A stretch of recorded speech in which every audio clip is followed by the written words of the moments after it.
ഇന്നൊരു മുട്ടക്കറി റെഡിയാക്കിയാലോ? അതിനുവേണ്ടി ഞാൻ 3 മുട്ടയാണ് എടുത്തിരിക്കുന്നത്.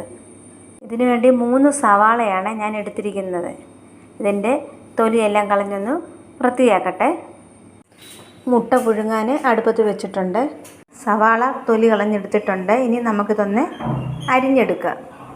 കനം കുറച്ച് നമ്മൾ അരിയാവുള്ളൂ, തീരെ കനം കുറഞ്ഞ് അരിയാവുള്ളൂ. മുട്ട അടുപ്പത്ത് കിടന്ന് വെന്തുകൊണ്ടിരിക്കുന്നു. സവാള അരിഞ്ഞു വെച്ചിട്ടുണ്ട്. കണ്ടോ, തീരെ കനം കുറച്ചാണ് സവാള അരിഞ്ഞു വെച്ചിരിക്കുന്നത്. അടുത്ത് നമുക്ക് വെളുത്തുള്ളിയും ഇഞ്ചിയും എടുക്കാം. ഞാൻ ഇത്രയുമാണ് വെളുത്തുള്ളി ഇഞ്ചിയും എടുത്തിരിക്കുന്നത്. ഇതിനി ഒന്ന് പൊളിച്ചെടുക്കട്ടെ. ഇഞ്ചിയും വെളുത്തുള്ളി ഇടിച്ചെടുത്തിട്ടുണ്ട്. ഒരു പച്ചമുളകും കൂടെ ഞാൻ അരിഞ്ഞിട്ടിട്ടുണ്ട്. ഇനിയും വേണ്ടത് ഒരു തക്കാളിക്കയാണ്. പുളി വേണ്ടവർക്ക് തക്കാളിക്ക ഉപയോഗിച്ചാൽ മതി. അതൊന്ന് അരിഞ്ഞെടുക്കട്ടെ. ഒരു തക്കാളിക്കയാണ് ഞാൻ എടുക്കുന്നത്.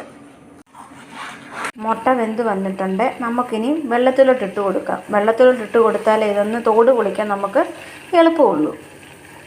മുട്ട വെള്ളത്തിലോട്ട് ആറാൻ വേണ്ടി ഇട്ട് കൊടുത്തിട്ടുണ്ട്. ഈ സമയത്ത് നമുക്ക് ഉള്ളി ഒന്ന് വഴറ്റിയെടുക്കാം. ചീനിച്ചട്ടി അടുപ്പത്ത് വെച്ചിട്ട് വെളിച്ചെണ്ണ ഒഴിച്ചു കൊടുത്ത് കടുക് നമുക്ക് ഇട്ട് കൊടുക്കാം. ഇനി സവാള അതിലോട്ട് ഇട്ട് കൊടുക്കുക.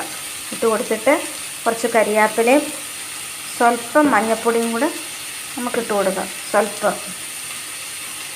ഈ സവാള ഒരു ബ്രൗൺ കളറാവുന്ന വരെ നമ്മൾ ഇളക്കി കൊടുക്കുക. ഇത് ചെറുതായിട്ട് വഴണ്ട് വന്നപ്പോൾ ഞാൻ അതിൻ്റെ ഇടയ്ക്ക് തക്കാളിക്കായും ഇഞ്ചിയും വെളുത്തുള്ളിയും പച്ചമുളകും കൂടെ ഇട്ട് കൊടുക്കുന്നു. എന്നിട്ട് നന്നായി ഇനി ഒന്ന് ഇതെല്ലാം കൂടെ ചേർന്നൊന്ന് വരണ്ട് വരണം. കുറച്ച് പച്ചമസാലയാണ് എടുത്തിരിക്കുന്നത്. അതൊന്ന് പൊടിച്ചെടുക്കട്ടെ. മസാല പൊടിച്ചെടുത്തിട്ടുണ്ട്. എല്ലാം നല്ലപോലെ വഴണ്ട് വന്നിട്ടുണ്ട്. നമുക്കിനി പൊടികളെടുക്കാം. ആവശ്യമുള്ളത് 1/2 ടീസ്പൂൺ മല്ലിപ്പൊടി, കുറച്ച് കുരുമുളക് പൊടി, 1/2 ടീസ്പൂണ് മുളക് പൊടി, ആവശ്യത്തിനുള്ള ഉപ്പ്. പൊടികൾ നമുക്ക് ഇതിലോട്ട് ഇട്ട് കൊടുക്കാം.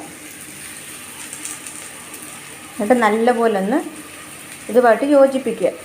എല്ലാം നമ്മൾ ഇട്ട് കൊടുത്തിട്ടുണ്ട്. ഇതിലോട്ട് 1 ഗ്ലാസ് വെള്ളം ഇത് വേകാൻ വേണ്ടി ഞാൻ ഒഴിച്ചു കൊടുക്കുന്നത്. മുട്ട ഇട്ട് കൊടുത്തിട്ടുണ്ട്. ഇനി 10 മിനിറ്റ് അടുപ്പത്തിരുന്ന് റെഡിയാവട്ടെ. എൻ്റെ പുതിയ ചാനലാണ്.